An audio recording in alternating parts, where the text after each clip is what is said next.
जय गायत्री माँ, जय गुरुदेव, जय वंदनीय माता जी। आज के अंक में अप्रैल 2002 में प्रकाशित एक चिंतन है, परमात्मा पर्याप्त है।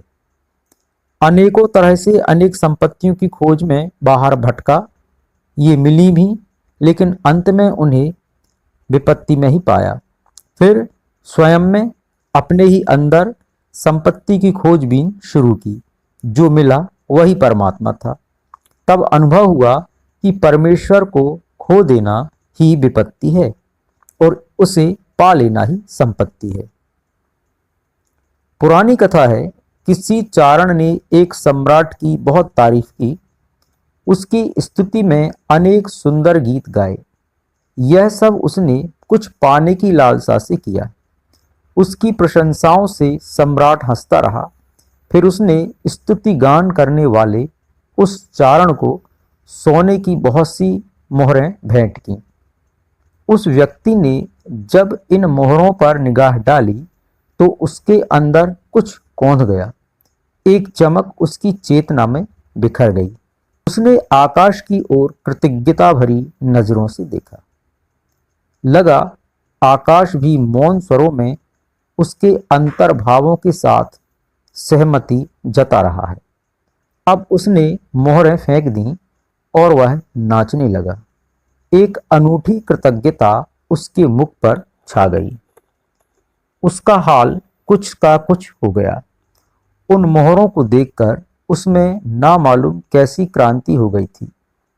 अब वह चारण ना रहा, संत हो गया। उसकी अंतर चेतना में कामना की बजाय प्रार्थना के स्वर गूंजने लगे। बहुत वर्षों बाद किसी ने उससे पूछा, ऐसा क्या था उन मोहरों में? क्या वे जादुई थी? वह हंसा और बोला, मोहरें नहीं, वह वाक्य जादुई था जो उसमें लिखा था। कुछ पलों की आत्मनिमग्नता के बाद उसने अपनी बात पूरी की। उस पर लिखा था, जीवन की सभी आवश्यकताओं के लिए परमात्मा पर्याप्त है।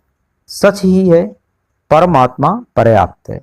जो जानते हैं वे सभी इस सच की गवाही देते हैं। यह जीवन की गहरी अनुभूति है। जिनके पास सब कुछ है, सारा ऐश्वर्य है, ईश्वर के बिना वे दरिद्र दिखाई देते हैं। ऐसे संपत्तिशाली भी मिले जिनके पास कुछ भी नहीं, केवल परमात्मा है। तभी यह सूत्र प्रकट हुआ, जिन्हें सब पाना है उन्हें सब छोड़ देना होगा। जो सब छोड़ने का साहस रखते हैं वे स्वयं प्रभु को पा लेते हैं। उनके सामने यह सच अनायास ही उजागर हो जाता है कि परमात्मा पर्याप्त है।